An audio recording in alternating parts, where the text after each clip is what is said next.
Buenos días. Entonces vamos empezando ya con el foro y vamos a ir con el primer tema de la agenda, que es la educación y el espíritu crítico. Para este módulo, como les dijimos, intervenciones de 3 minutos, los otros pueden replicar y antes de iniciar, que iniciaría la viceministra, Diego va a hacer una pequeña introducción. Bueno, buenos días, muchísimas gracias al señor canciller, ingeniero Hugo Martínez, a la señora diputada de la Honorable Asamblea Legislativa, arquitecta Margarita Escobar, a la doctora Erlinda Handal, viceministra de Ciencia y Tecnología. Ellos son 3 figuras clave para entender la coyuntura, el país que viene, y para entender 3 referencias claves sobre la construcción de la nueva política, los nuevos actores, las nuevas fuerzas y los nuevos tiempos.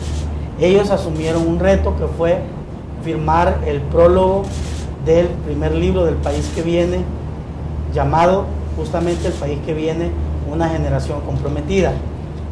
Para terminar este compendio de encuentros y actividades de reflexión, convenimos con la prensa gráfica desarrollar el foro titulado Foro La Prensa Gráfica sobre el futuro de El Salvador. ¿Y por qué hablar del futuro y por qué hablar del futuro con ellos? Porque son, como he dicho, figuras clave para entender la dinámica política por la que atraviesa El Salvador, pero sobre todo la apuesta común, la apuesta del horizonte común para el futuro del país. Quizás, como se trata de un libro, mencionar hallazgos de este que servirán para poder dialogar en relación al país que viene, al futuro de El Salvador. Primero, habría que hablar sobre el país en el que vivimos. Un país que crece lento, un país polarizado, un país con retos en educación, pero con algo que a la vez parecería trillado, que el potencial está en su gente, en los salvadoreños, y aún más algo poco tangible, pero más poderoso, como es aquellos salvadoreños que aún creen y que trabajan duro todos los días. Luego la pregunta sería, ¿a quién le corresponde construir ese país que viene? No solo a los jóvenes, porque solo es una etapa de la vida.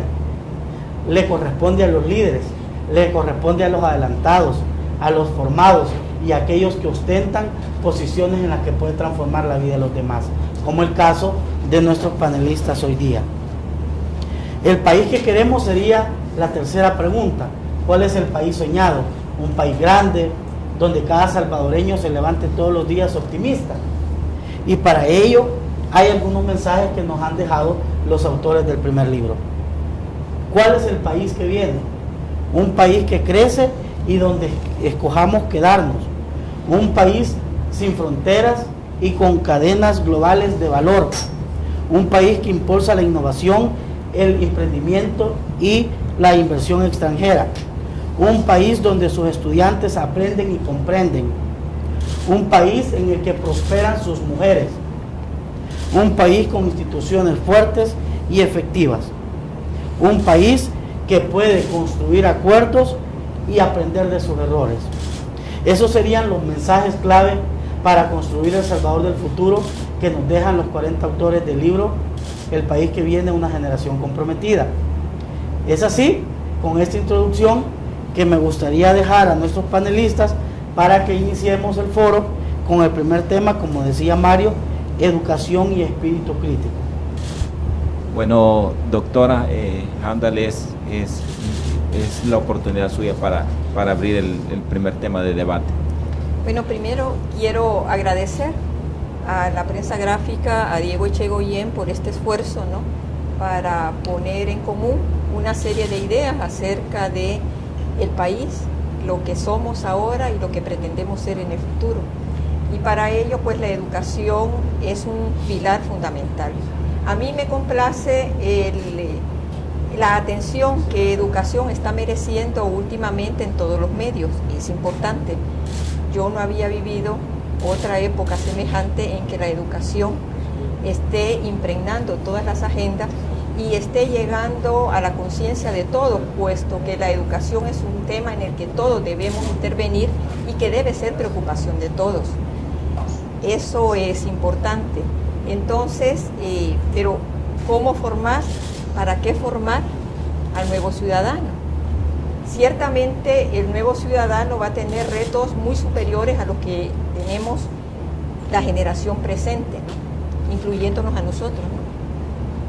La cuarta revolución industrial ya está en camino y eso va a suponer un cambio extremo en la conducta de las sociedades. Eso va a suponer la desaparición de una serie de trabajos y especialidades profesionales y el surgimiento de otras que aún no conocemos cuáles serán. Entonces, ante este panorama, educar al nuevo ciudadano tiene como prioridad educarlo para aprender a aprender siempre, ¿no? Enseñarlo a aprender siempre, enseñarlo a siempre absorber conocimiento, interpretarlo y utilizarlo. Esa debe ser la gran premisa, ¿no?, de la educación, y para ello todas las asignaturas que se le imparten al estudiante pues tienen que ir enfocados a ello, ¿no? Entonces siempre hablamos de 4 asignaturas fuertes: matemáticas, ciencias, lenguaje, ciencias sociales, pero están otras que ayudan a conformar de manera holística al nuevo ciudadano. Están el arte, la cultura, está el deporte también, que no hay que dejarlo de lado. Entonces, en este momento el Ministerio de Educación hace grandes esfuerzos por formar de manera continua y incidir en la formación inicial de los que son los grandes actores de esta formación, que son los maestros. El maestro es el punto clave del sistema educativo en cualquier país, en cualquier época. Y entonces tener un maestro excelentemente formado garantiza el mayor porcentaje de éxito en la educación del futuro ciudadano. Entonces, en esto el Ministerio está empeñado y hemos venido trabajando desde el quinquenio pasado en este hecho, y a estas alturas ya se están recogiendo resultados positivos del esfuerzo que iniciamos en el quinquenio pasado, desde el viceministerio, como estoy hablando, desde el viceministerio en particular en este momento, y del Ministerio de Educación en general, porque desde el año pasado nosotros nos dedicamos a la elaboración de materiales de autoformación docente para mejorar precisamente la enseñanza de ciencias, de matemática y lenguaje. A estas alturas nosotros tenemos resultados positivos, porque en aquella zona que en aquella época era de las más rezagadas en cuanto a aprendizaje de los estudiantes, la última PAES ha salido la zona que ha aprobado todas las asignaturas, que fue la Unión, y cercana a ella está Morazán, y cercana San Miguel y Usulután. Nosotros empezamos a probar todos aquellos materiales precisamente en la Unión y Morazán, y hacia Morazán y la Unión fue la creación de las primeras academias de atención a jóvenes talentos fuera del marco de la Universidad de El Salvador, que era donde se estableció a partir del año 2000. Entonces todo eso está dando resultados en este momento, ¿no? Las ferias de ciencia que las mandamos para allá, las ferias de robótica, todo eso ha provocado un cambio en los aprendizajes tanto de los maestros como de los estudiantes. Entonces ya lo empezamos a detectar. Yo me quedaría por acá sin dejar de señalar que los esfuerzos en educación son multifacéticos, porque no es menos la responsabilidad de formar al futuro ciudadano, pero que esa responsabilidad no solamente la tiene un ministerio, la tiene la sociedad entera. El que la sociedad ahora esté más interesada que antes en todos los problemas que tiene el sistema educativo es tremendamente positivo, es tremendamente positivo. Muchas gracias. Ministro. Bueno, definitivamente la educación es una piedra angular de cualquier sociedad. Y en el caso de El Salvador no escapamos a ese postulado. Y creo yo de que en este momento de cambios es importante poner toda la atención posible en el tema educativo. Y creo que hay como 2 o 3 segmentos en los cuales debemos apostar mucho. Lo primero, el primer segmento es ese segmento que históricamente estuvo desatendido, que es la educación inicial. Todos sabemos que en los primeros años de nuestra vida se forjan no solamente valores, sino que también sistemas de aprendizaje y se nos prepara para la vida. Luego hay un segundo segmento que es la educación primaria y básica, y el tercer segmento sería la educación tecnológica y universitaria.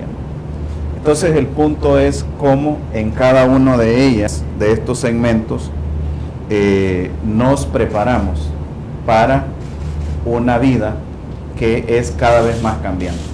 Es decir, los cambios que hemos tenido en los últimos 20 años son mucho más acelerados, mucho más de mayor dimensión que todos los cambios prácticamente que ocurrieron en el siglo pasado. Entonces, esa capacidad de adaptación es algo que debe ser intrínseco en los nuevos modelos educativos. Y hay como un postulado que fue adoptado por la UNESCO y que a mí me parece que continúa siendo válido, que es como aprender y saber ser, saber hacer, saber conocer. Entonces, esos 3 aspectos son fundamentales en cualquier sistema educativo. Yéndonos al segmento superior, vamos a llamarle así, tecnológico y universitario, definitivamente nuestros centros de enseñanza deben también estar preparados para cubrir esa brecha entre la formación o el cúmulo de conocimientos que se necesita en un momento determinado, la formación ideal, digamos, y la formación real que se está dando en un momento determinado a las personas que salen, vamos a llamarlo así, al mercado laboral. Entonces, junto con el sector privado, creo yo que se debe seguir profundizando de manera prospectiva alrededor de ese esquema que planteaba la viceministra Handal, de que hay muchos trabajos que van a surgir en los próximos años. Por ejemplo, los millennials van a trabajar en empleos que algunos de ellos aún ni conocemos. De manera que el sector privado, el gobierno, la gente que está en las nuevas tecnologías de la información y las comunicaciones, tenemos que hacer un ejercicio prospectivo de por dónde van a ir las tendencias a nivel global y por supuesto a nivel nacional para adecuar los sistemas de formación a esas tendencias y a esas necesidades. Diputada. Muchísimas gracias. Primero quiero agradecer al Foro La Prensa Gráfica por esta maravillosa oportunidad que nos da para poder hablar de El Salvador del futuro y reconocer el liderazgo de la prensa gráfica en este tema, donde ha tomado y ha tenido a bien impulsar esa maravillosa obra, El País que Viene, con el licenciado Diego Echegoyen, a quien le felicitamos por su idea brillante, por la consecución de la misma y por haber aglutinado a jóvenes a lo largo y ancho de El Salvador para traernos ese aporte maravilloso que estamos concelebrando. Lo mismo al señor canciller, don Hugo Martínez, un gusto estar contigo, gracias, canciller, y con la señora viceministra de Educación, doña Erlinda Handal. Mire, sin duda el mundo que vivimos es un mundo que casi no reconocemos. Y pienso de que el futuro de la educación y el fomento del espíritu crítico pasa necesariamente por algunas cuestiones fundamentales. La primera es el mundo del interior del ser humano. ¿Qué tipo de liderazgos estamos construyendo para el futuro? ¿Es el liderazgo una cuestión como tradicionalmente la hemos visto, en la cual se plantea una postura de una persona hacia afuera, que conlleva elementos de poder, que conlleva elementos de conocimiento y dominio? ¿O es el liderazgo realmente una pregunta que debemos hacernos hacia el interior del ser humano? En mi opinión, el mundo que vivimos urge de revisar los conceptos tradicionales de liderazgo y llevarnos hacia el interior del ser humano.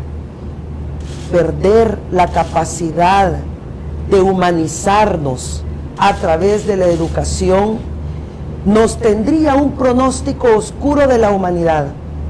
Por eso, para mí, creo que es importantísimo revisar en los esquemas de educación quiénes somos, cómo se fomenta el liderazgo interior, qué tipo de valores y columna vertebral guían la conducta individual y social de los pueblos. Ese es un reto que de alguna manera ya lo están abordando algunos filósofos, algunas organizaciones, pero me parece que el mundo y El Salvador tienen mucho camino que recorrer en explorar el nuevo tipo de liderazgo interior que requiere el mundo moderno. El segundo aspecto que veo claramente definido es el mundo de las ideas. Y uno se pregunta, ¿cuál será la próxima idea espectacular que lo vuelva a cambiar todo? ¿Cuál es esa idea y cuándo vendrá al mundo o en El Salvador que nos vuelva a mover el piso a todos? Y esas ideas, esa manera de innovar, no tienen patrón, no tienen un modo que se pueda medir. Por supuesto que los desarrollos tecnológicos, científicos, permiten cierta medición de ciertas cosas, pero la idea solitaria de algún joven en algún lugar del mundo, espectacular, que lo vuelva a cambiar todo como lo hemos visto en los últimos 20 años, creo que todavía no ha nacido. Y ojalá que sea aquí en El Salvador un joven o una joven que pueda darle vida a esa idea espectacular que haga de El Salvador un ejemplo en el mundo.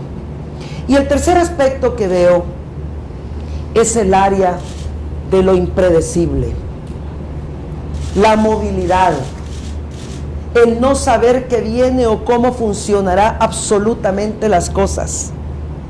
Es un área a la cual la educación, abonando a los métodos ya abordados por los amigos que compartimos este panel, debe de tomarse en cuenta. Y en el caso de El Salvador, el libro El País que Viene nos da luces importantísimas, que ya lo decía Diego en el inicio y en la introducción de este panel, en los cuales estas juventudes ya están hablando ese idioma de lo incierto, pero de lo incierto con orden, de lo incierto sin miedo, de lo incierto con predictibilidad, de lo incierto con trabajo, de lo incierto con futuro. Así es de que, abonando desde este otro ángulo a lo que ya dijo la señora viceministra y el señor canciller, y por supuesto Diego Echegoyen, me parece que estas tres áreas deben definitivamente pasar por el tamiz de la educación. ¿Qué es enseñar y qué es aprender? Ha dejado de ser más de lo mismo. Y ahora el liderazgo interior importa, el mundo de las ideas espectaculares importan, y lidiar con la movilidad y la incertidumbre de manera de futuro y prosperidad también importan. Sobre la educación de los siguientes 20 años para El Salvador, lo resumo en una frase: es la promesa que va a transformar El Salvador. Lo primero, si nos fijamos en el reto que tenemos en la educación, podríamos visualizar un círculo virtuoso, porque el círculo vicioso ya lo tenemos claro.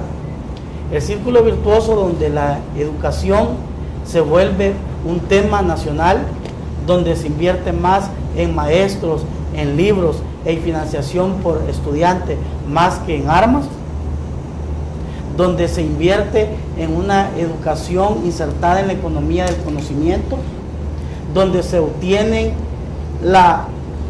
el reto de la incertidumbre, de lo que viene, de lo que no conocemos, de los nuevos materiales, las nuevas profesiones, donde eso se vuelve la riqueza para poder inculcar la formación. Previo a este foro tenía una reunión con la señora viceministra para hablar sobre la organización del mismo, y ella decía que la apuesta está en formar a quienes forman, justamente. O el señor canciller, que menciona la atención temprana. De hecho, hay estudios que indican que todos los índices en el adulto se revierte el nivel alto de riesgo si se atiende a temprana edad a aquel niño. O lo que comenta la señora diputada sobre el manejo del futuro y el manejo de la incertidumbre. Ciertamente, aquel círculo virtuoso que inicié comentando, se trata de el primer nodo, de apostarle al maestro; el segundo, convertir en un santuario a la escuela; el tercero, en convertir al maestro el héroe de la comunidad; y tercero, la financiación y la calidad de la educación, no basada justamente en el PIB, porque es engañoso, porque si no crecemos, entonces no se invierte en educación, sino basada en la financiación por cada alumno de este país. Entonces la educación llegará a ser una estrategia de Estado, llegará a ser un tema de inversión prioritaria y llegará a ser algo más del 3% del PIB en educación, a convertirse en una financiación de calidad. ¿Qué vamos a tener en este círculo virtuoso?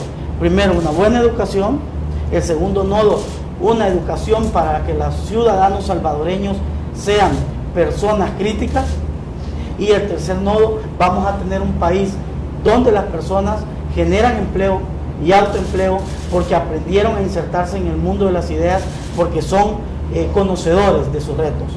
Y por último, el espíritu crítico para aprender a ver el futuro, a decidir sobre nuestros partidos y sobre nuestros políticos, a entender la realidad y enfrentarla.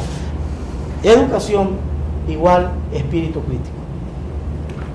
Hay una coincidencia en la que todos convergen, y es un poco que la educación está en la era de la tecnología, está en una era bien avanzada. Sin embargo, en el país, por ejemplo, si se hace el esfuerzo de la educación inicial, y digamos que tenemos cobertura universal en primaria, el gran déficit sigue siendo la educación secundaria, el bachillerato e incluso la universitaria. El ministro mencionaba de que hay que tener una oferta para que los que salgan de la universidad tengan un acceso al empleo, y ese podría ser una de las deficiencias o de los déficits que tenemos que cubrir como educación. Entonces, él ya mencionó, por ejemplo, la intervención de la empresa privada, pero ¿qué otras alternativas se pueden tener para cubrir el bachillerato como tal, para desarrollar carreras técnicas también, y para que la demanda de la universidad al salir tenga una oferta laboral excelente? Sí, ciertamente esos son retos que no solamente tiene El Salvador, sino que lo tienen todos los países del mundo.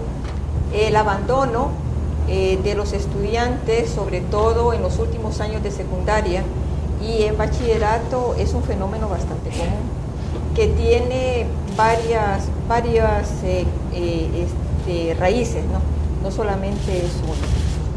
Pero atendiendo a todo ello y viendo el desarrollo no solo del país, sino que del mundo, y el país insertado en un ambiente global, pues hay que crear otros espacios de formación, que no solamente debe ser la escuela con su formación tradicional, ni las universidades con su formación tradicional. Tienen que haber otros espacios atendiendo precisamente a esa diversidad de profesiones que se van a crear en el futuro próximo y que van a acompañar el desarrollo de la cuarta revolución industrial.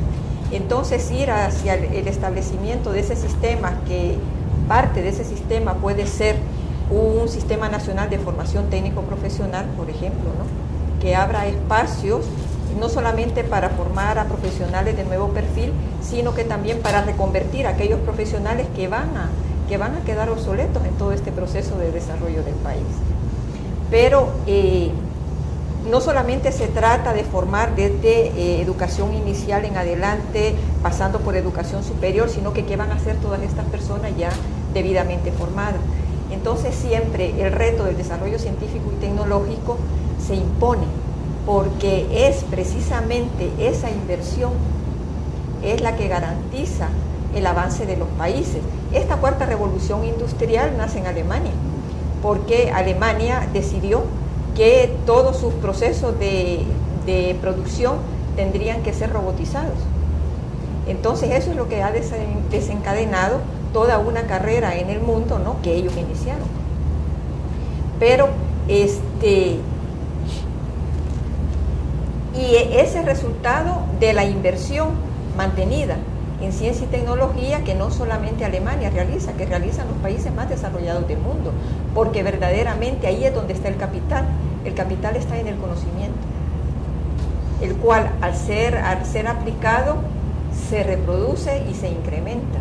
Entonces, en El Salvador el reto es crear toda esa infraestructura administrativa y física para absorber a todas estas personas bien formadas y ponerlas en función no solamente del desarrollo del país, sino que con ello también esté el propio desarrollo.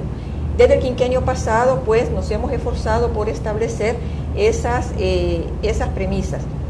Y así fue como se creó, se elaboró la Ley de Desarrollo Científico y Tecnológico, la Política Nacional de Ciencia, Tecnología e Innovación, se le dio vida a la política, se crearon todos los instrumentos propuestos en la política que deberían crearse, que actualmente están funcionando, se crearon los Centros Nacionales de Investigación, se están fortaleciendo las universidades a través de diferentes programas, se empezaron a crear los parques tecnológicos, hay uno, el de agroindustria, que ya funciona y está cumpliendo su cometido.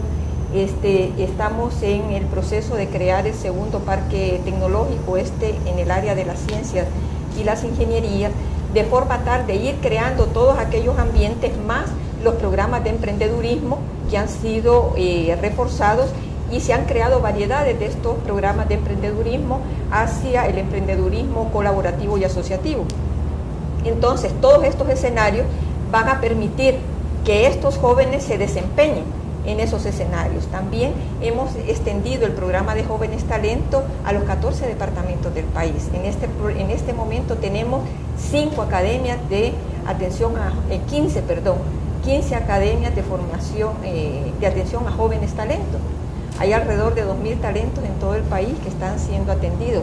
Además, hemos fortalecido nuestras relaciones con instituciones internacionales que se dedican a este tema. Se está atrayendo la atención de todos estos organismos hacia El Salvador y están llegando ayudas que estamos tratando de absorber al 100%, ¿no? Pero la idea que quiero dejar en la mente de los que escuchan es que no solamente se trata de formar, se trata de crear también los escenarios donde todas estas personas debidamente formadas tienen que trabajar y tienen que seguirse desarrollando. Entonces, ciencia y tecnología para una buena innovación son la clave del desarrollo de cualquier país, y esto está más que probado en todo el mundo. Lo repito una vez más, aquellos países que van a la cabeza, no solamente en el desarrollo económico, sino que también en el desarrollo social, han tenido esa visión. Bueno, yo 3 cosas quiero decir. Uno, que ya desde finales del siglo pasado los gurús de la administración nos decían que en el futuro la principal fuente de riqueza es el conocimiento.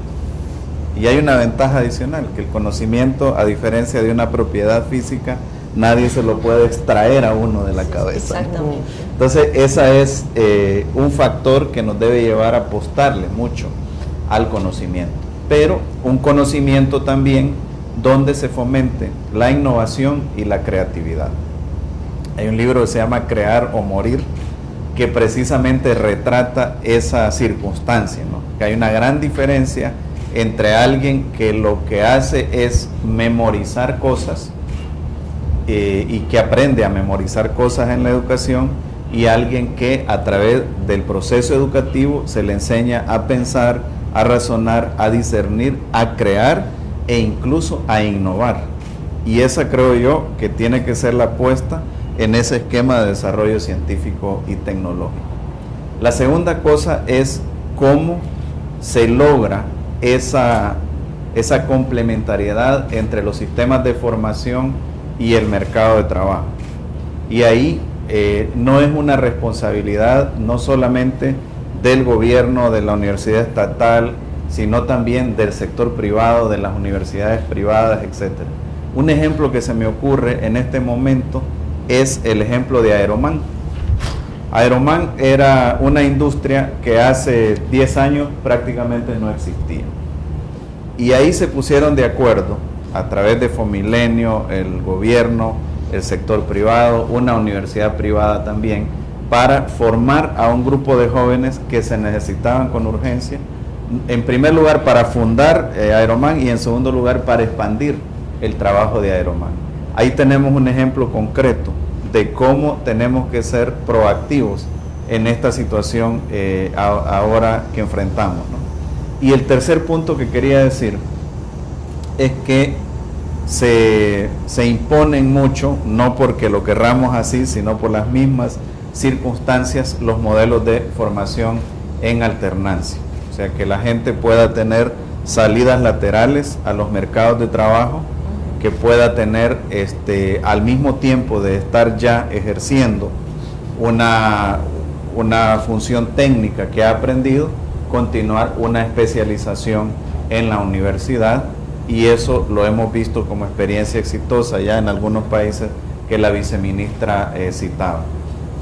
Una cuarta cosa que no quiero dejar pasar y que la mencionó muy bien la diputada es todo el sistema de valores, porque toda esta creatividad, innovación, saber cuestionar la realidad no tendría un fundamento si no le damos a estos jóvenes, a estas personas, un sistema de valores que le permita enfocarse en la vida con una serie de preceptos y de conceptos éticos que le hagan distinguir entre lo que podría ser la competitividad desmesurada sin pensar en reglas del juego, sin pensar en respeto a los demás, y lo que es la competencia como un factor diferenciador que puede tener cada una de las personas de acuerdo a su creatividad, a su formación, a su laboriosidad, ¿verdad? Pero si no damos ese sustrato, esa base de valores, quizás en los primeros años, en la formación inicial, etcétera, no estaríamos dándole la integralidad que requiere la educación en el país para que hombres y mujeres sean capaces de enfrentar los desafíos del futuro. Sí, yo quiero retomar lo que acaba de decir el señor canciller y la señora viceministra. Miren, definitivamente que no hay duda que la tecnología y la innovación nos dieron un mundo diferente, a partir de una idea espectacular que no entendíamos. Hoy en nuestros teléfonos tenemos mucha más tecnología que la que tuvo el Apolo 11, que fue a la Luna. Con esa idea gráfica podemos comprender que nadie tiene control de nada y todos tenemos control de todo. Y el punto fundamental entonces es, ¿y para qué? ¿Qué vamos a hacer con esa habilidad de la humanidad y su progreso en ciencia, en tecnología, en innovación? Si observamos el mundo y la conducta de nuestras sociedades, nos deberíamos de preguntar, ¿es el ser humano más feliz? ¿Ha servido la tecnología y la innovación para tener sociedades más en paz y conviviendo en armonía? ¿Se ha superado el ego sobre el interés de una sociedad o lo ha incrementado? ¿Se ha aislado la persona humana o se ha integrado más? ¿Qué ha hecho la tecnología y la innovación con nosotros los humanos? Y esa es una pregunta que en mi opinión, le falta a la ecuación del desarrollo, a la ecuación de la tecnología, a la ecuación de la sociedad del conocimiento y de la innovación.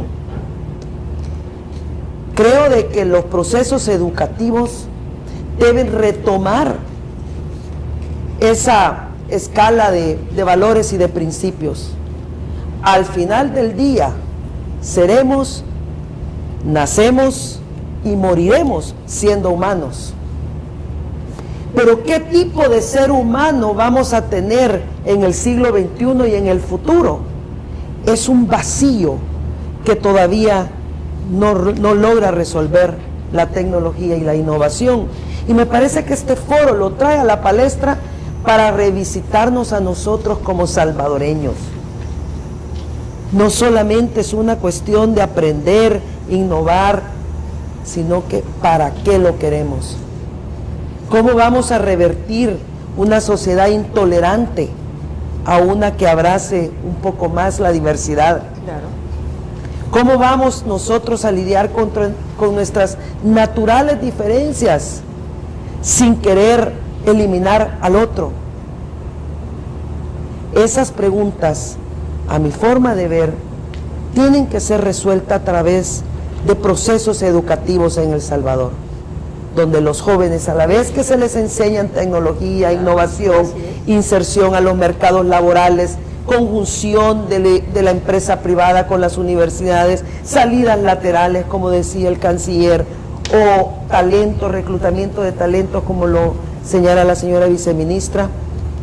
Además de todo eso, habría que preguntarnos qué y para qué y hacia dónde va El Salvador con todos estos recursos que nos da la modernidad. Entiendo, quizás para dar paso a la segunda temática, que son las apuestas de nación, hay algo que mencionaba Diego hace un momento, que era el Fondo para la Educación. Obviamente uno de los retos ha de ser pasar de 3.5 a 6% del PIB, como lo estaban proponiendo algunas organizaciones desde el año pasado, que se agruparon para hablar una sola voz y proponer esto. Obviamente eso permitiría crear unos programas de calidad necesarios y adecuar los sistemas de formación. Sí, bueno, si vamos a continuar en el mismo orden de respuesta. Perdón, sí. Bueno, aquí este es un punto central, ¿no? Porque si no tenemos apuestas de nación, tampoco estamos claros entonces hacia dónde va el énfasis de nuestra educación. Por eso es que es importante que en este momento que vamos ya a conmemorar los 25 años de la firma del Acuerdo de Paz, nos planteemos todos los sectores qué es o cuál es el mínimo común denominador que tenemos para apostarle a El Salvador. Y en ese sentido, para nosotros es muy importante la promoción de una segunda generación de acuerdos o una nueva agenda de nación donde confluyan las visiones de los diferentes sectores de la sociedad salvadoreña.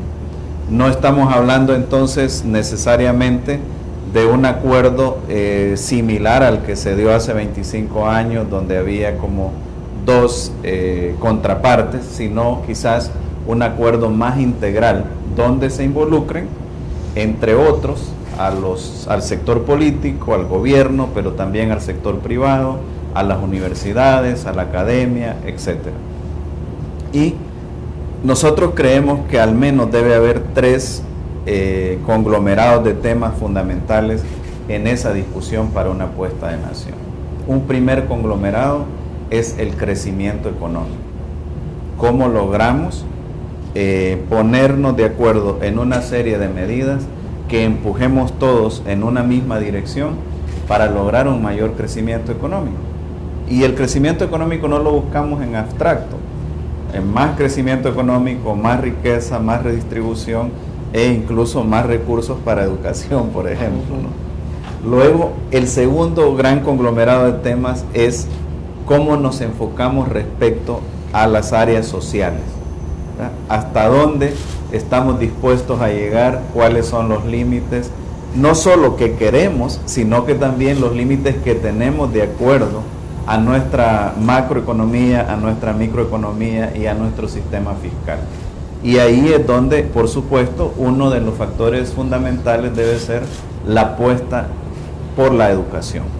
Hemos visto por experiencia que países que estaban en una situación igual o diferente a la nuestra, países que recibían mucha cooperación, voy a poner el caso de Corea, por ejemplo, pasaron desde una apuesta a la educación y a la tecnología y a la innovación de ser países recipientes de cooperación a ser países oferentes de cooperación. Entonces, en ese segundo conglomerado de temas es cuáles son las principales apuestas sociales que vamos a tener para garantizar ese salto que también haga sinergia con el crecimiento económico. Y el tercer conglomerado de temas que nosotros creemos que debería discutirse en esa apuesta de nación es lo que podríamos llamar la reforma institucional. Muchos hemos dicho que ya las instituciones que se crearon con el acuerdo de paz o las reformas que se hicieron con el acuerdo de paz ya llegaron a un punto que necesitan un remozamiento. Y era lógico porque los firmantes de los acuerdos de paz, por muy visionarios que fueran, no podían dibujar a filigrana cómo iba a estar la situación en este momento. Entonces, ese tercer conglomerado de temas tiene que ver incluso cómo las instituciones se adecúan a los nuevos tiempos que estamos viviendo. Aquí, por ejemplo, yo creo que no se ha aprobado, pero ya está en la Asamblea un proyecto de firma electrónica. Tenemos también toda la legislación referida a Internet, que nosotros en realidad no tenemos una legislación robusta al respecto. Y a eso me refiero, ¿no? A que estas instituciones tienen que ir evolucionando con los tiempos sin perder algunos puntos fundacionales que estas instituciones tienen desde el famoso enfoque y la teoría de la separación de poderes que se llamaba entonces de Montesquieu a lo que llamamos nosotros aquí los órganos de Estado, ¿no? Pero no solo esos tres órganos de Estado, sino otras instituciones. Antes, incluso aquí no se concebía que los productos que compramos en los supermercados debían de tener en la etiqueta el contenido, cuánto de azúcar, cuánto de grasa, etcétera, las fechas de vencimiento bien claramente establecidas. Eso hace 10, 15 años no lo teníamos bien regulado. Ahora sí, y cada vez más nuestra ciudadanía, que como decía Margarita, está más informada, se vuelve también más exigente y nuestras instituciones deben de obedecer a ese aspecto. Entonces, esos tres grandes conglomerados de temas creemos nosotros que se deben discutir para tener una apuesta de nación. No queremos decir que sean los únicos, puede haber otros, y claro, en cada uno de ellos debe haber un aterrizaje, ¿no? Porque algunos dicen, ok, si vamos a lo social, ¿qué metas nos vamos a poner sobre la pobreza? ¿Qué metas sobre la educación, etcétera? Sin embargo, tampoco yo aspiraría, y como dicen, lo perfecto es enemigo de lo bueno, yo tampoco aspiraría a tener un acuerdo hasta en la última letra, pero que sí definamos con los diferentes sectores de la sociedad esos mínimos comunes denominadores que se van a seguir empujando independientemente quién esté en el gobierno, independientemente el peso que tenga el sector privado o que tengan las universidades, etcétera, etcétera. Sí, yo creo que lo que dice el canciller es muy pertinente como una apuesta de nación de cara al presente y al futuro. Yo creería de que una tarea que urge hacer en El Salvador es despolarizar los temas de nación, es dejar los extremos al ver una realidad global y una realidad nacional, es abandonar ideologías probadas y fracasadas en el mundo, y es reconciliarnos como sociedad. creo que El Salvador vive todavía un ciclo de revancha y un ciclo de odio que tenemos que superar como nación, que tenemos que hacer un esfuerzo extremo para dejar nuestro pasado doloroso en el pasado y permitir que la luz alumbre a las futuras generaciones. Y retomando un poco el tema del liderazgo que hablábamos en el primer segmento de la educación, replantearnos si ser líder es del ser al afuera, de la postura, del control y del poder, o ser líder es de uno hacia adentro, para reconciliar esos temas que obstaculizan vivir en paz y en convivencia en El Salvador. Y hay que decirlo sin tabú, hay que abordarlo con franqueza. El Salvador urge repensarse y reconciliarnos con nosotros mismos, dejarnos de ver como enemigos de una guerra que terminó a enemigos de una guerra que no termina. Si nosotros no le ponemos atención al interior, a la calidad de nuestros sentimientos y a la forma como abordamos nuestras diferencias, pues yo me temo que por muchos esfuerzos que hagamos en planes de educación, de modernidad, de buscar alianzas, yo me temo que seguiremos siendo una sociedad enferma del corazón. Y eso, la solución, pues no será fácil, pero es una tarea urgente y pendiente como país y como tarea. Lo segundo que quiero retomar es la apuesta a la tecnología y a la innovación. Definitivamente. El Salvador, como todos los países del mundo, sus legislaciones van atrás del desarrollo tecnológico. No hay país del mundo que esté con sus legislaciones a la par de lo que dio adelante, mucho menos de lo que está sucediendo en el mundo, y ahí coincidimos totalmente. Sí, te quiero comentar, como presidenta de la Comisión de Economía, tuve el inmenso honor de presidir esa comisión donde aprobamos la ley de firma electrónica por primera vez en El Salvador. Es la primera ley de derecho de tecnologías que El Salvador tiene, pero falta mucho. Falta una ley de comercio electrónico, tenemos ya una ley de delitos cibernéticos o de seguridad cibernética. La cibernética, hay que entender algo, que no porque no se vea quiera decir que no exista, que porque no se vea no es sinónimo que no existe. Y la ley de delitos cibernéticos es eso. Se cometen delitos en la red cibernéticamente, y aunque no se vean, existen. Y eso creo que es importante, porque el uso de las tecnologías, y nos replantea aquella pregunta que hicimos en la primera parte, ¿para qué sirve? Para crear sociedades prósperas con la búsqueda del bien común, o como lo vemos en el mundo globalizado, se ha globalizado todo, lo bueno, lo malo y lo feo. Entonces las leyes tienen que servir también para ponerle acotaciones de legalidad y de moralidad en los pactos de nación. Y yo con esto coincido totalmente con el canciller, de que en materia de legislación no somos el único, falta mucho en El Salvador por hacer. Hay otros temas, comercio electrónico, facturación electrónica, en fin, tantas otras cosas. Y lo tercero, como apuesta de país, yo lo pondría de esta manera: nuestros migrantes. Nuestros migrantes son esencia del alma del pueblo salvadoreño. Y por tanto, lo que ellos aportan y han aprendido es algo que se puede traer a El Salvador, que se puede mejorar y que se puede integrar. Sobre los temas y apuestas de nación,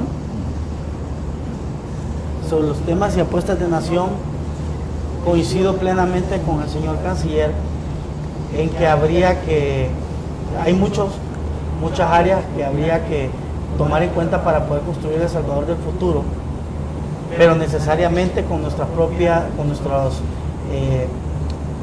pocos recursos y los retos que tenemos, es necesario analizar cuáles son aquellos conjuntos de temas prioritarios. Pensando un poco a la luz de lo que han escrito los autores del país que viene, yo diría que el primero, pues obviamente, es educación, que no me voy a detener porque mucho lo hemos conversado. Educación y crecimiento intensivo. Cuando hablamos de crecimiento intensivo, tenemos que reconocer que solo tenemos 22.000 kilómetros cuadrados. No tenemos recursos naturales grandiosos para poder extraer riqueza y ese excedente que nos ayude a crecer en los siguientes 20 años. Por lo tanto, ese crecimiento intensivo es vertical, está basado en el conocimiento, porque el horizontal está basado en el territorio, en la tierra, en la construcción, en las grandes infraestructuras y en los yacimientos. Entonces, ese crecimiento intensivo tendrá que ser la innovación, la educación y el conocimiento y el reto para insertarnos en esta cuarta revolución industrial que comenta la señora viceministra. Luego, el diálogo, convivencia social. Para mí fue muy maravilloso ver son 4 figuras prologuistas del libro que no me preguntaron quién escribe en el libro aparte de mí el prólogo. Se sumaron 40 jóvenes sobresalientes de diferentes sectores, de diferentes partidos y de diferentes áreas que quisieron escribir sobre el país que viene. Se empiezan a ver aquellos signos de que podemos construir un horizonte común, una convivencia. Porque justamente para construir la paz social se necesita diálogo, mucho diálogo. Luego, optimismo y orgullo nacional. Tenemos que construir un El Salvador que cada mañana el salvadoreño que se levante esté seguro que va a regresar a su casa, que no va a ser producto de esas cifras de las 20 muertos diarios, que va a regresar a su hogar.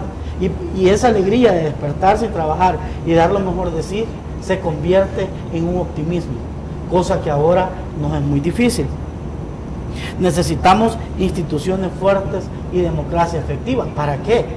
Para el Estado de Derecho, por supuesto, pero también para algo más importante, para que los jóvenes vean en la política una profesión noble, porque ahí se construye El Salvador del futuro, respetando las instituciones y creyendo en la democracia.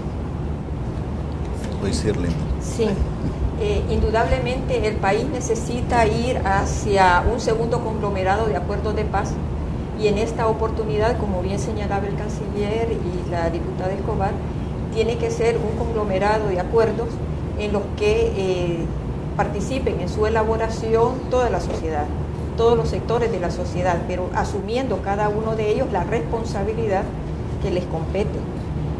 No ubicándosela en el terreno del otro, sino que asumiendo cada uno la responsabilidad. Y de ello dependerá una mejor o peor vida para El Salvador. Eso es así. Con relación a cuáles son, además de eso, cuáles son los problemas que enfrenta El Salvador en el futuro cercano, en mi opinión, está la seguridad alimentaria y la seguridad ambiental.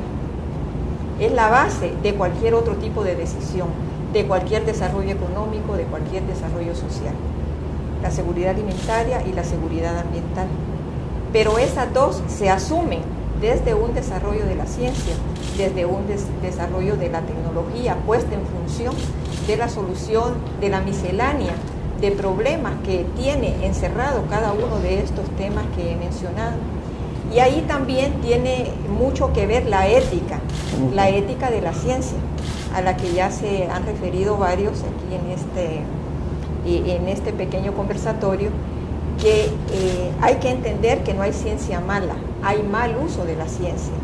Por ejemplo, tener un dron para que me sirva a mí para ver cuáles son las áreas más afectadas por la sequía, cuáles son los problemas de los manglares, cuál es la salud de nuestras costas, cómo está la salud de nuestros mares.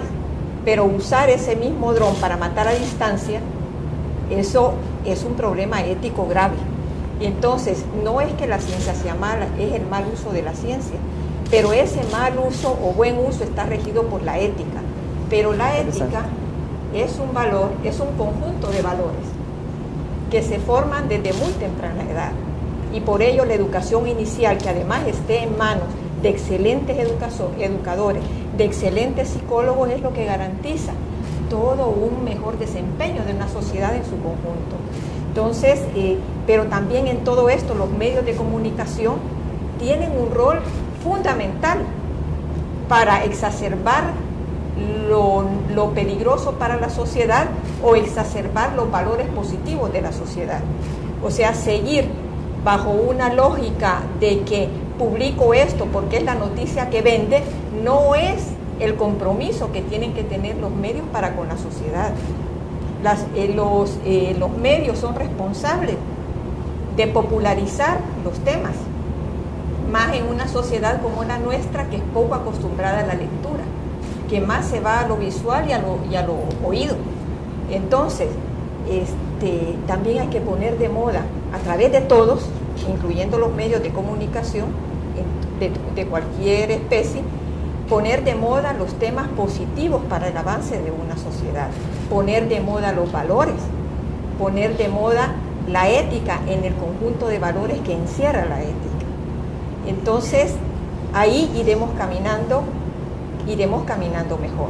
Pero volviendo a los problemas, además de todo esto que forma parte de un ambiente positivo, como de un gran sustrato sobre lo cual se construye, ir hacia la solución de los problemas que seguridad alimentaria presenta en el presente y futuro cercano del país, y a los problemas de medio ambiente, conseguir una seguridad ambiental a través del desarrollo de una capacidad de resiliencia, a través de una educación en medio ambiente, en las escuelas, o sea, durante su proceso de formación, a través de la creación de una legislación ambiental robusta, que nos obligue a todos a preservarnos, ¿no? A preservar. Entonces decíamos, no hay ciencia mala, hay mal uso de la ciencia. Hay mal uso de la ciencia. Pero para producir ciencia hay que hacer todo este otro recorrido, para producir conocimiento, que es lo único que entre más se usa, más crece. El conocimiento, entre más se usa, más crece, más robusto se vuelve. Gracias. Puntualmente dos cosas, y es a lo que se refería el canciller, a lo que se refería la diputada, a los temas de nación. Usted mencionaba como un gran marco y una gran oportunidad los 25 años de los acuerdos de paz, y la diputada mencionaba la polarización. Es oportuno, por decirlo así, o mejor dicho, puede ser la oportunidad de que los acuerdos de paz, los 25 años de los acuerdos de paz, rompan con ese ciclo de polarización, se apueste de verdad por una propuesta de nación para tratar de salir adelante, para tratar de lograr ese reencuentro como país que se hablaba. Bueno, para mí sí es la oportunidad casi de oro, ¿no? Este aniversario.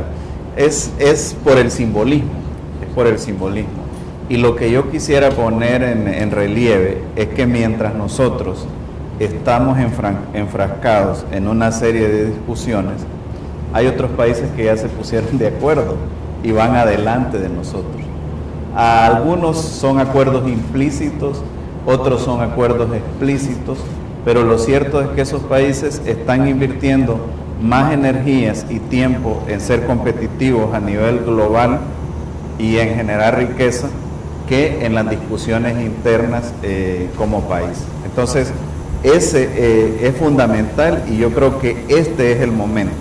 Ya tuvimos suficiente, imagínense, tuvimos 12 años de guerra declarada y ya vamos a cumplir 25 años de paz, pero con polarización política, y donde el debate en algunos momentos ha sido intenso, ¿verdad? Y yo no quiero decir de que se pierda esa capacidad de tener debate, porque también el país ganó mucho con eso. Aquí tenemos una serie de programas de opinión, tenemos posibilidades que cada uno diga lo que piensa, pero lo que quiero decir es que hay un límite entre hablar y actuar. Y está bien, podemos seguir hablando, podemos seguir discutiendo, pero es el momento de actuar también sobre temas en los cuales yo creo que si hacemos un análisis rápido, vamos a estar de acuerdo. O sea, yo creo que aquí, alrededor del tema educativo, por ejemplo, estamos de acuerdo. Y cómo ponemos esa ciencia, como decía la viceministra Handel, en función de lo bueno. Y cuando uno ve experiencias, y lo que decía la diputada Margarita también, a veces hay sí una idea que le da el vuelco al mundo, pero también hay pequeñas ideas que le cambian la vida a una comunidad. Yo estuve hace poco visitando con la FAO unos proyectos en Oriente, y hay una universidad local, bueno, que ya se convirtió en nacional, pues, pero una universidad privada local hizo unas investigaciones sobre la alimentación de en una granja de aves, ¿no? Y resulta que una de las plantas, que es prácticamente silvestre en el oriente del país, tiene un alto contenido proteico y es fundamental para la alimentación de estas aves. Entonces, ese componente, que es un componente que a lo mejor no va a cambiar el mundo, pero sí va a cambiar esa comunidad, es un componente donde se utiliza la ciencia en buen sentido. Y a eso voy, ¿no? Cómo ponernos de acuerdo para utilizar ciertos temas y ciertas medidas que podemos tomar como país en el mejor sentido para el desarrollo de nuestro país, y ya no quedarnos en ese internismo, en esa discusión eterna, mientras los otros van avanzando. Hay otros países que están avanzando porque o ya se pusieron de acuerdo explícita o implícitamente, pero lo cierto es que están caminando sobre un modelo mínimo. No tenemos que ponernos de acuerdo en todo, además sería aburridísimo. Se pueden imaginar que en todo, digamos, sí, yo es lo mismo, etcétera, ¿no? Pero sí hay cosas básicas en las cuales ya debemos de actuar, y este es el momento. Hay un simbolismo que se debe aprovechar, y veamos también a nuestro alrededor cómo otros países van a tomar ventajas si nosotros seguimos, como dicen popularmente, y van a disculpar la expresión coloquial, solo viéndonos el ombligo, ¿no? Sí, mire, totalmente coincidente. Mire, este ejemplo de la idea que se produce en el oriente del país me hace recordar aquel dicho, canciller, de mi mundo, mi aldea. O sea, el mundo realmente es nuestra aldea. Esa es una manera de transformarlo. Pero volviendo al tema de la polarización, si queremos cambiar a El Salvador realmente, comencemos dando el primer paso cada uno de nosotros. Revisando nuestro interior, cuál es la condición interna de los ciudadanos nuestros, de los liderazgos, del comportamiento público y privado. La polarización se manifiesta de muchas maneras, en la forma como nos dirigimos, en nuestra manera discursiva, en la manera como abordamos nuestras diferencias, en las conductas de intolerancia que se presentan, en la violencia generalizada.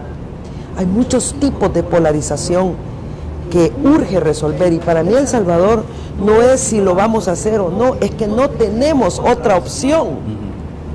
No tenemos otra opción porque nos hemos rezagado, nos quedamos en el pasado, nos quedamos peleando, nos quedamos en una agenda que no nos permite ver al futuro promisorio que tenemos, que no le permitirá a los 2000 talentos desarrollarse de la forma como ellos y otros que quizás no los han todavía encontrado podrían darle a nuestro país un mejor futuro. La polarización no solamente es política, la polarización es, en el sentido más amplio de la palabra, una manifestación que la vemos en la vida cotidiana. Y por eso yo creo que aquí hay que darnos una mirada introspectiva. Aquí el papel y las enseñanzas de las iglesias, de Dios, de la Biblia, son un referente inequívoco para comprender la sabiduría, para que los pueblos podamos seguir adelante. Sí, quería añadir lo siguiente, de que un pueblo que no progresa está sujeto a que todos los sus defectos, sus lacras, tomen un papel protagónico, ¿no? Yo creo de que El Salvador debe poner sus esfuerzos en su desarrollo económico, en su desarrollo social. Pero habíamos hecho alusión a la seguridad alimentaria y a la seguridad ambiental.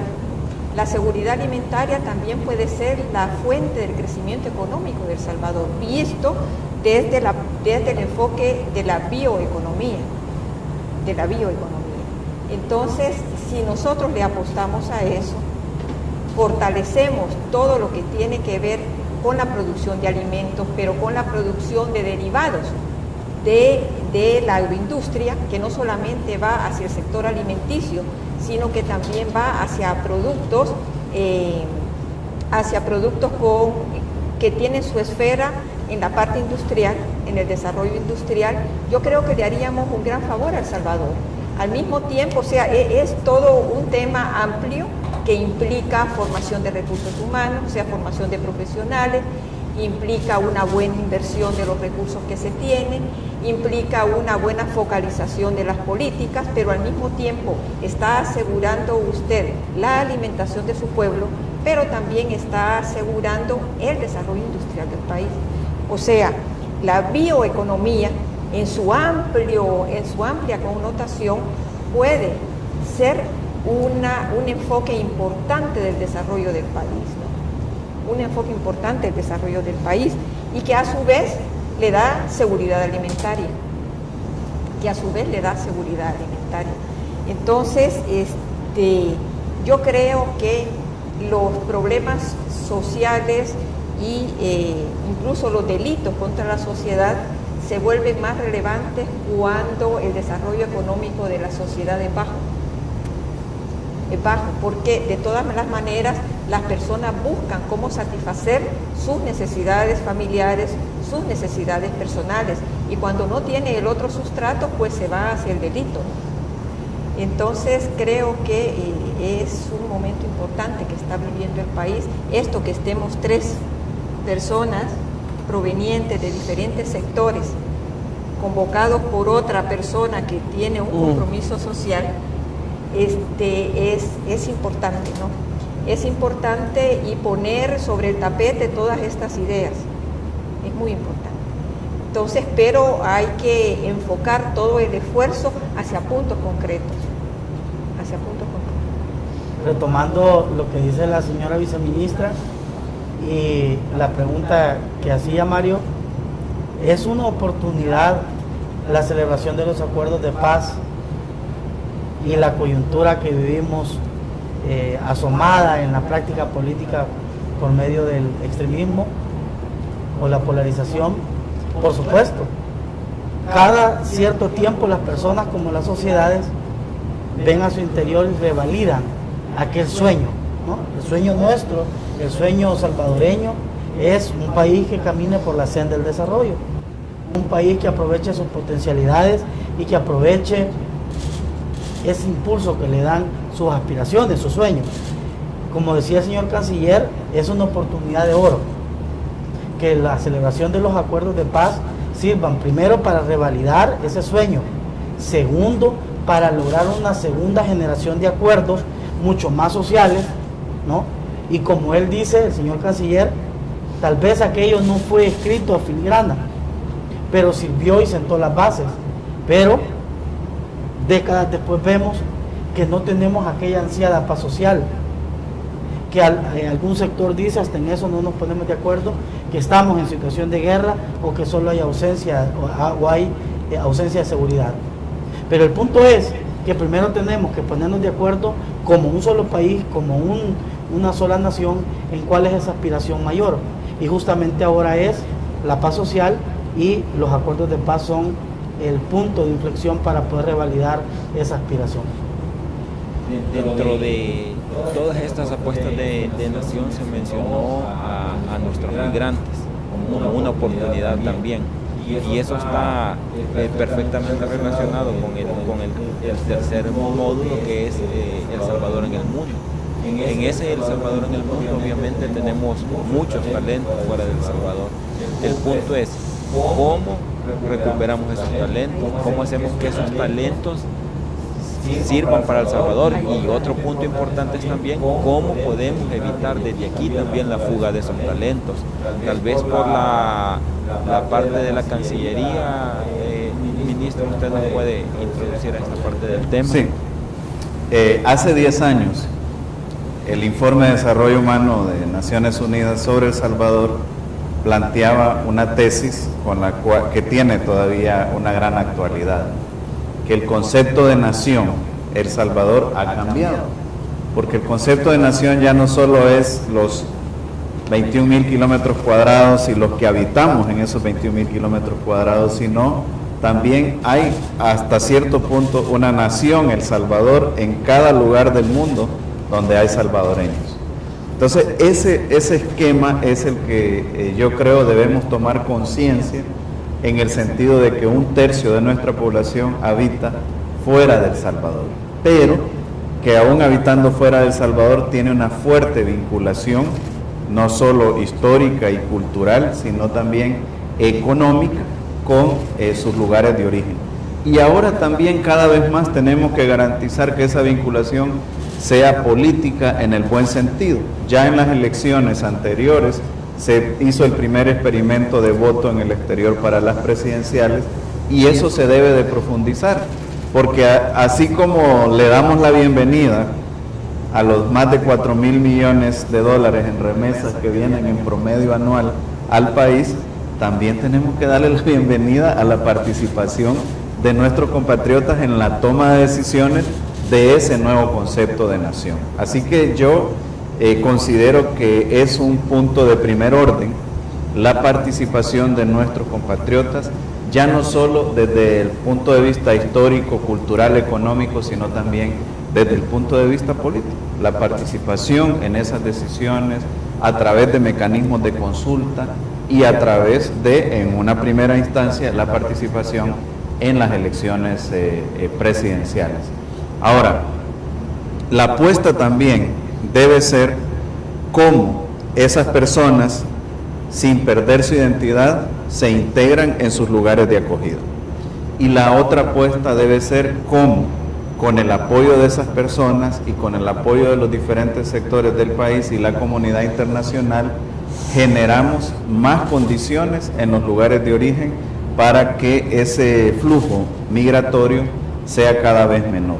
Es decir, llegar a un flujo migratorio cero desde las épocas primeras de la historia no se puede, pero sí se puede lograr una regularización y avanzar también con nuestras contrapartes a mecanismos más regulares, más seguros, más ordenados de migración, partiendo de que vamos a ir cada vez generando más oportunidades aquí en el país. De ahí pues que una de las grandes apuestas de nuestra política exterior en este momento es el Plan de la Alianza para la Prosperidad en el Triángulo Norte, que busca, con el apoyo principalmente de Estados Unidos, pero no solo de Estados Unidos, generar condiciones por lo menos en 4 pilares básicos: en seguridad, en capital humano, inversión en capital humano, en emprendedurismo y clima de negocios, y en fortalecimiento institucional, transparencia y lucha contra la corrupción. Entonces, ese enfoque, creo yo, es un enfoque que es susceptible de perfeccionarse, de escuchar aportes de los diferentes sectores del país, pero que tiene que ver con un asunto estructural de la migración, ¿verdad? Ahora, quisiera decir unas cuantas palabras sobre El Salvador en el mundo, ¿verdad? Porque El Salvador también es un país que ha ido buscando los caminos para insertarse en el mundo de la mejor manera posible. Y en ese contexto hay un planteamiento que se dice fácil, pero ponerlo en práctica todos los días es difícil. Y es ese planteamiento de una política exterior abierta al mundo y sin ataduras ideológicas. ¿Por qué digo que ponerlo en práctica en el día a día es difícil? Porque bueno, El Salvador tampoco es la potencia económica global, tampoco es la potencia militar global, y por lo tanto debe ser muy cuidadoso en cómo pone en práctica ese concepto. El concepto tiene a la base el no alineamiento, el concepto tiene a la base un pragmatismo en las relaciones internacionales, y ese pragmatismo pues nos ha llevado a que en este momento ya tenemos relaciones diplomáticas con 138 naciones en el mundo.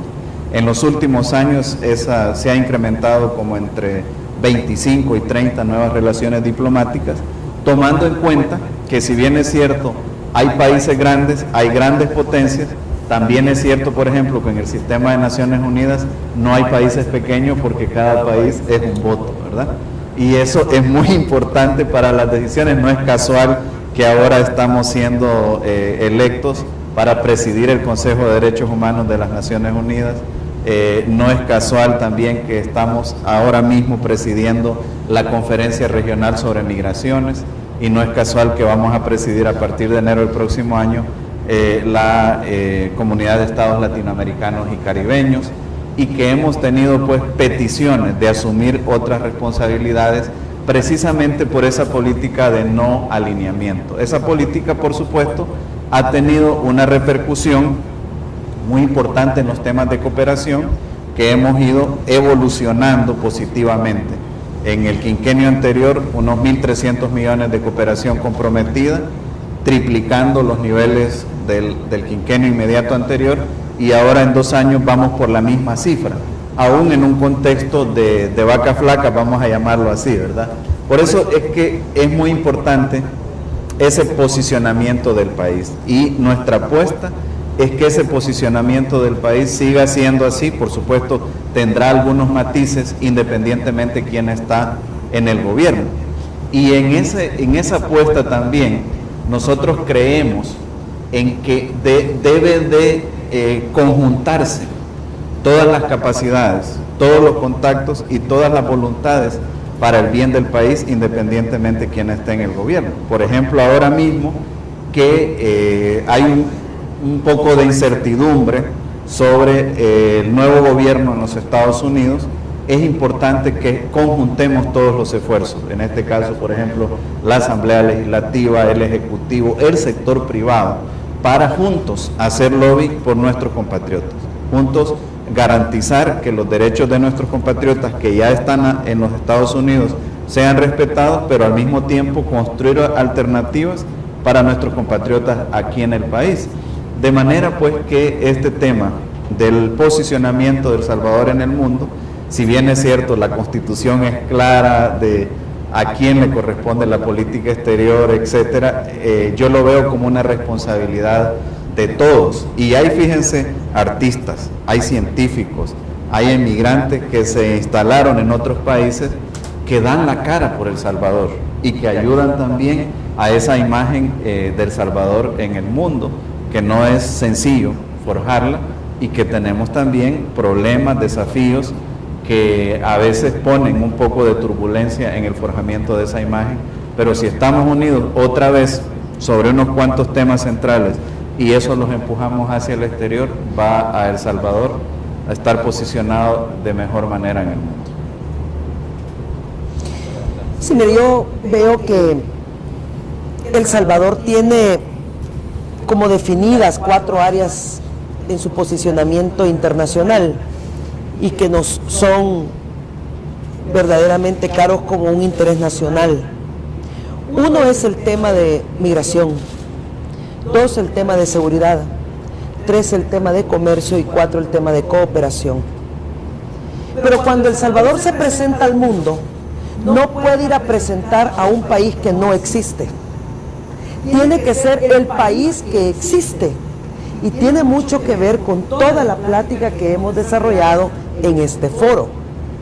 Si bien es cierto, la migración es una manifestación del siglo XXI que se ve, es desde siempre, desde histórico, el tema migratorio, pero especialmente por la complejidad que presenta la migración actual, donde hay más de 200 millones de migrantes en el mundo, y El Salvador no es la excepción, donde se movilizaron bienes y servicios, se regularon, se crearon instituciones mundiales, la OMC, etcétera, etcétera. No sucedió eso con la migración. Es decir, el ser humano se quedó atrás de la movilidad que presentó, y la movilización y la libertad para bienes, servicios, comercio, no así con el ser humano. Eso es un enorme reto.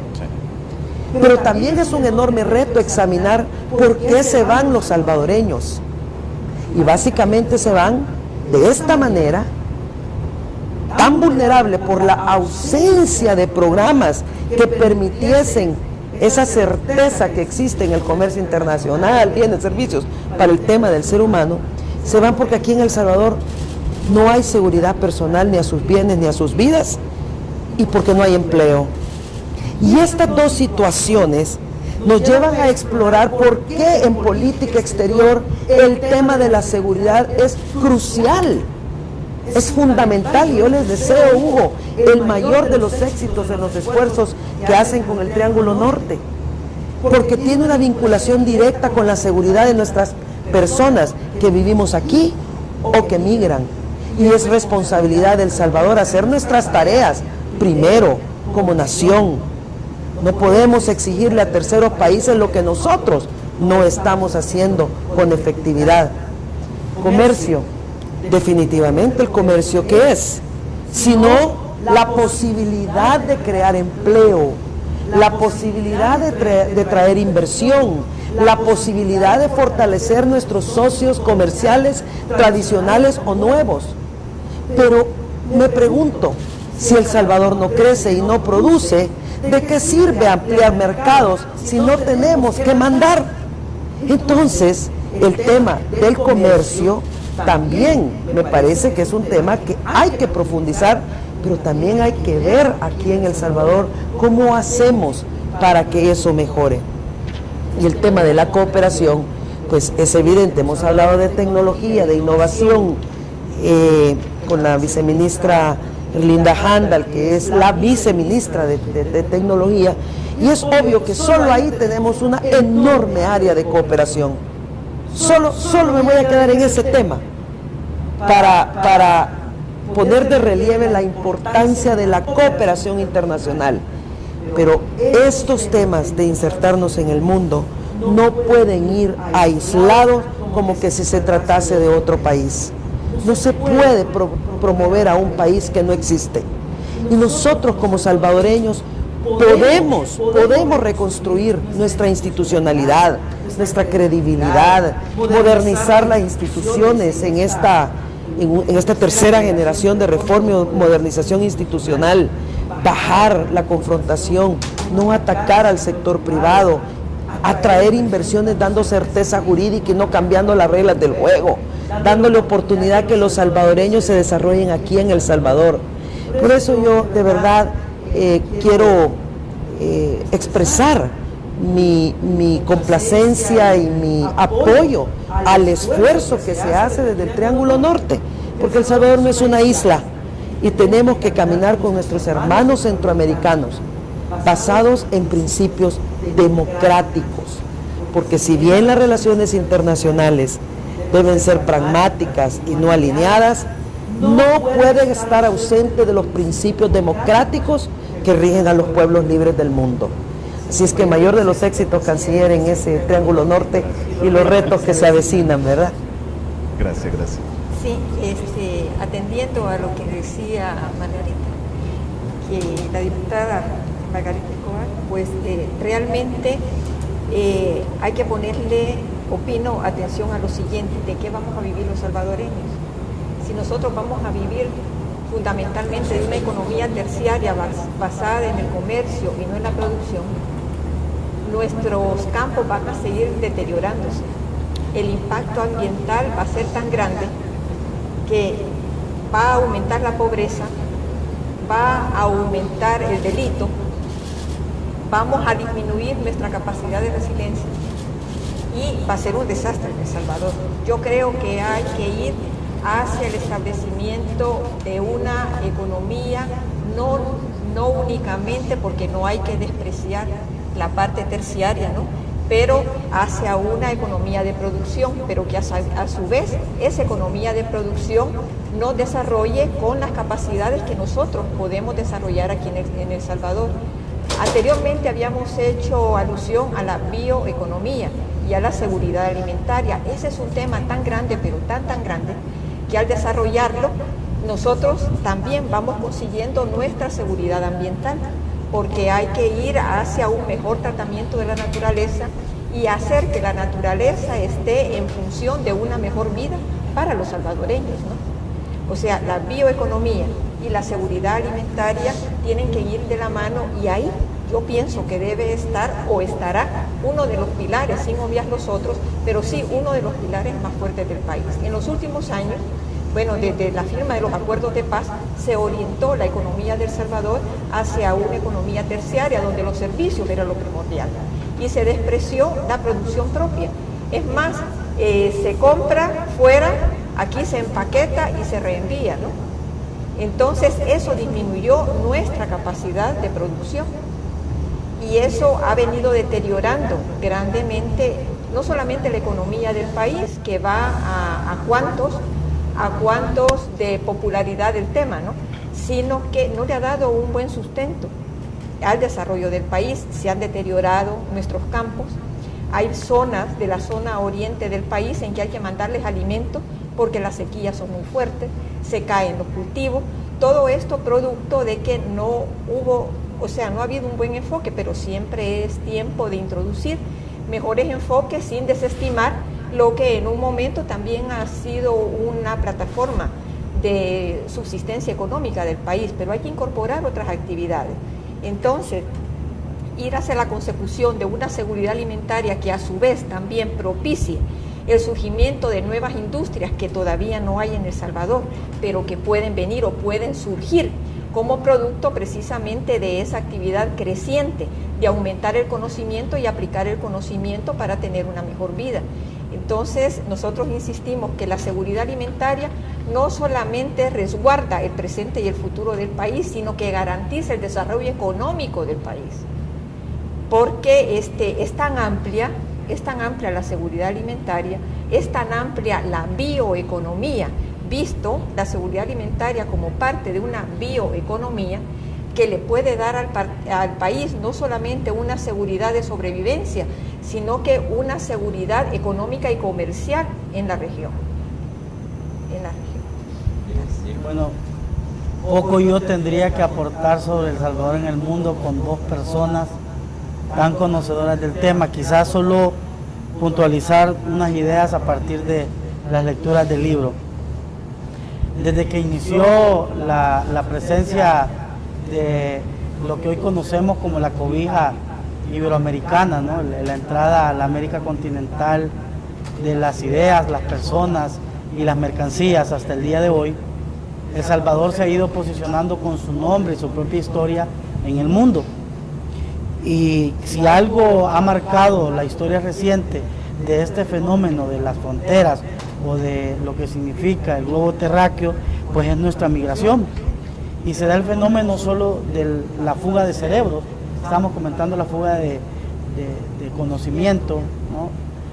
Sino también la fuga de corazones.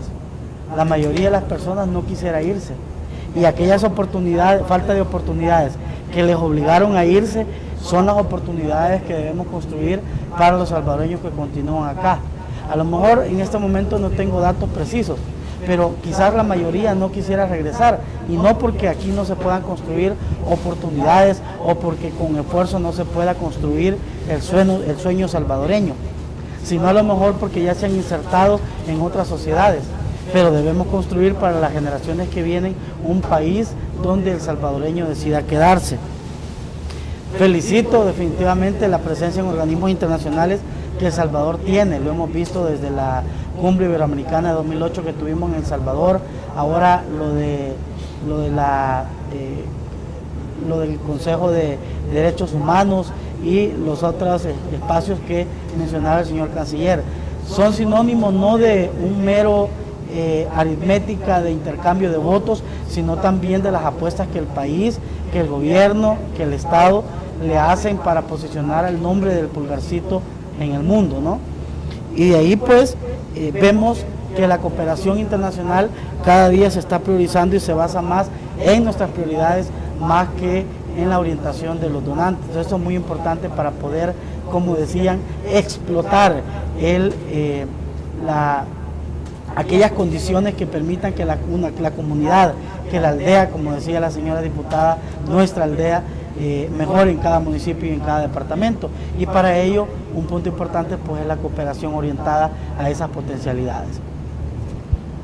Bueno, quizás ya como último punto de la temática de este día, sobre diálogo y convivencia y horizonte común. El ministro decía que ya llegó el límite entre hablar y actuar. Los acuerdos de paz, la conmemoración de los acuerdos de paz es un punto ideal. ¿Qué puntos serían los que, para aterrizar, para finalizar la temática? Bueno, yo creo que, y ya lo hemos mencionado, pero quisiera resaltarlo en este último tramo de la entrevista, quisiera resaltarlo, lo que ya había dicho el canciller y de alguna manera también la diputada había hecho alusión, y es que hay que ir hacia un segundo conglomerado de acuerdos de paz. Después de haber transitado 25 años en aquel escenario, hay que ir hacia la búsqueda de un escenario que conjunte realmente a todos los sectores que intervienen en el desarrollo del país. En aquella oportunidad los acuerdos de paz se firmaron entre los dos grandes sectores, ¿no?, que tenía el país en ese momento, que decidían sobre el futuro del país. Ahora pues los acuerdos de paz firmados en aquella época, en 1992, pues dio un escenario donde todos empezamos a participar, algunos volvimos del extranjero, otros desde el extranjero conectados con el país, los de aquí pues tratando pues de reestructurar el país. Pasaron a la palestra las ideas que en ese momento la mayoría consideró que eran las más importantes y las más viables para el país, pero después de un recorrido de 25 años vemos que han surgido otros escenarios que los puede utilizar el país para su crecimiento y garantizar una mejor vida para sus habitantes, ¿no?, y provocar también una mayor incorporación de los que en un momento tuvieron que irse del país, pero que en un escenario positivo perfectamente pueden volver y aportar más al país. Entonces ir hacia ese segundo conglomerado de acuerdos de paz, de ponernos todos en sintonía y luchar por sacar el país adelante, creo que es un buen momento. Creo que es un buen momento y fue muy atinado por parte del canciller Martínez ponerlo en este diálogo de nosotros tres o de nosotros cuatro, con todos ustedes y con los que vayan a ver estas entrevistas por cualquiera de los medios.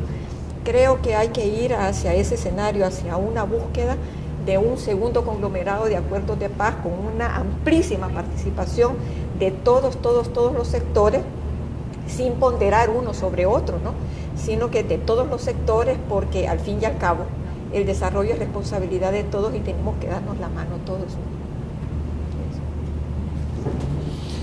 Bueno, yo creo que ya hablamos un poco de este punto y yo agregaría que además de ponernos de acuerdo en lo que hay que hacer o lo que podemos hacer juntos, también, fíjense, es importante ponernos de acuerdo en lo que no debemos hacer.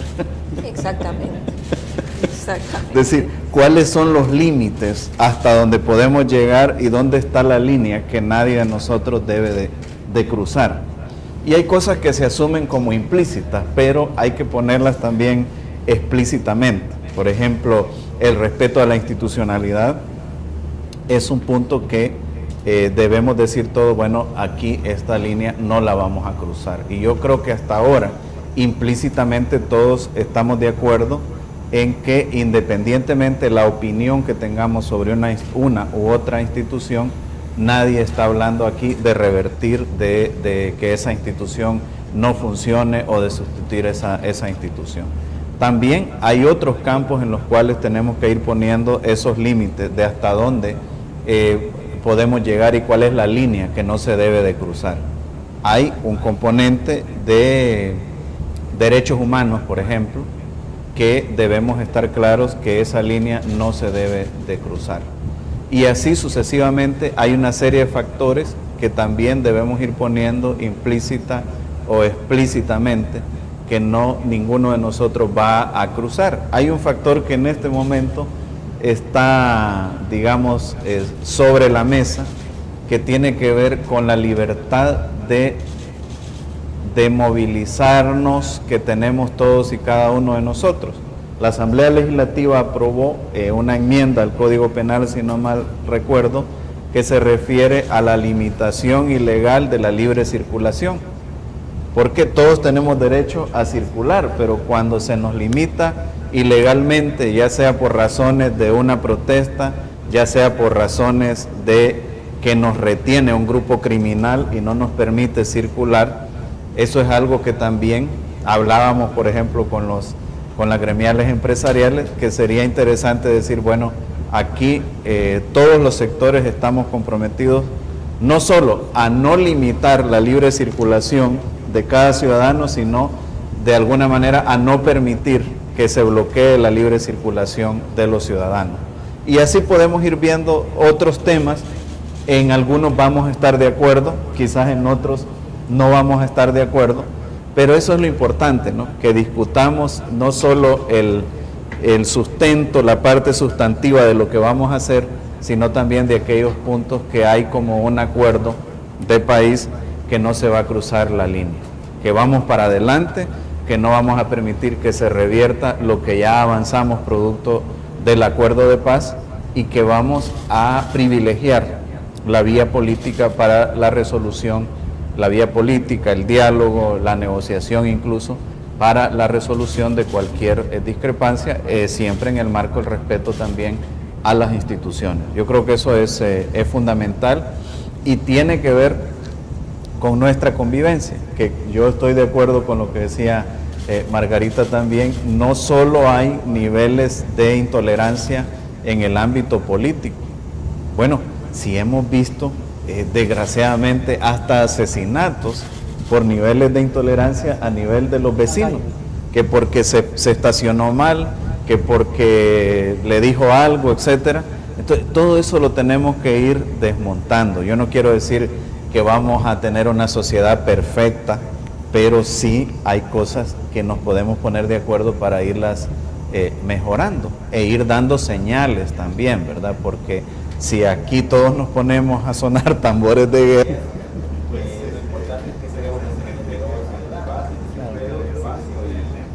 bueno, gracias y esperamos seguir contando con ustedes para otras oportunidades. Gracias.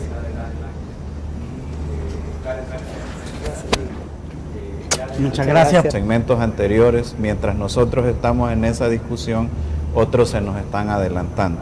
Entonces, pongámonos de acuerdo en cosas mínimas, máximas, pero pongámonos de acuerdo y echemos para adelante el carro del desarrollo.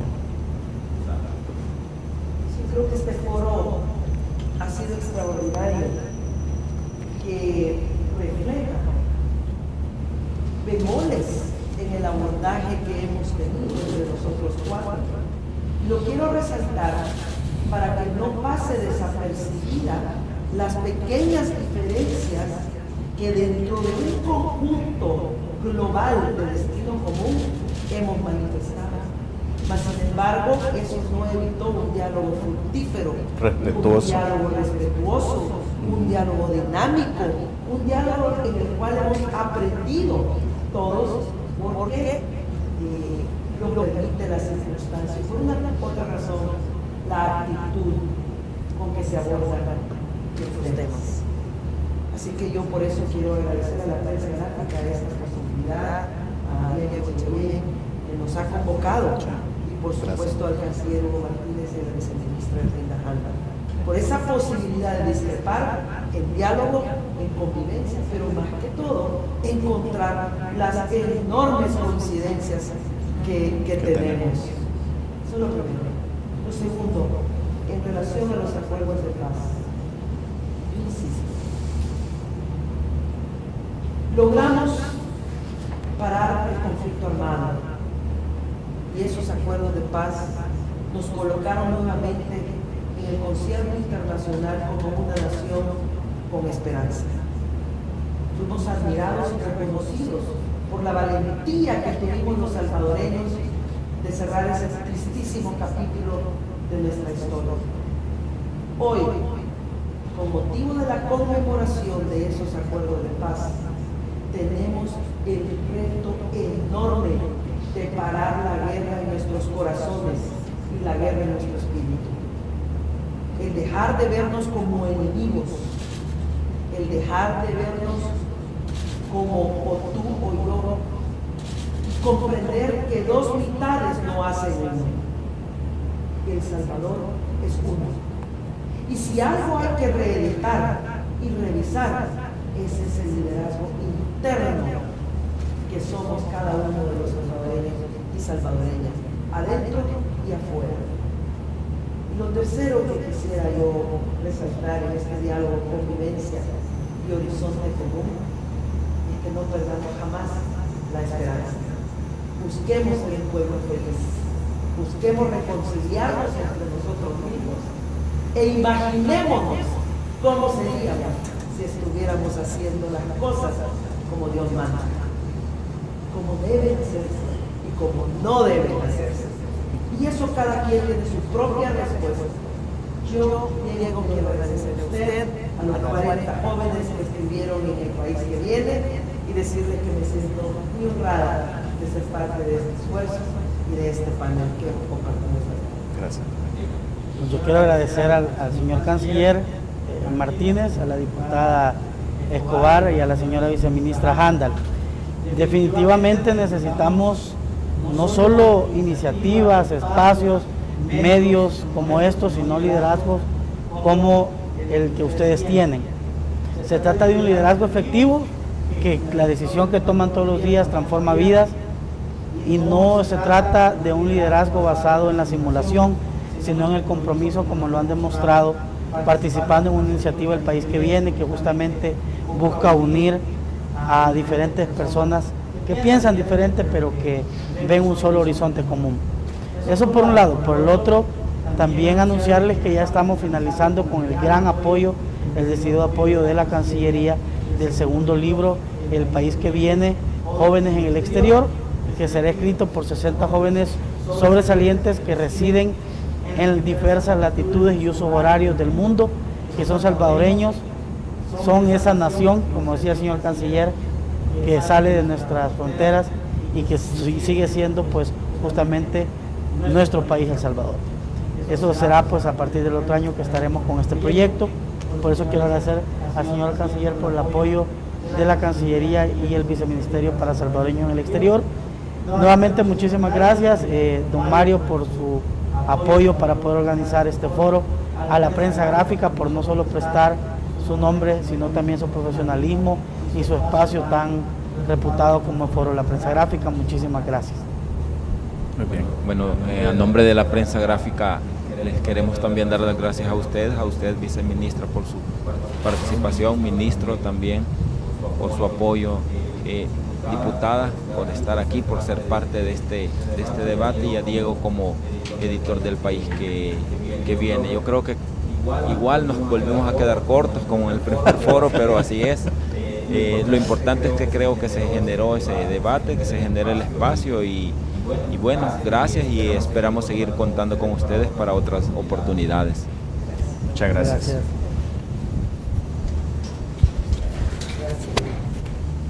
Muchas gracias.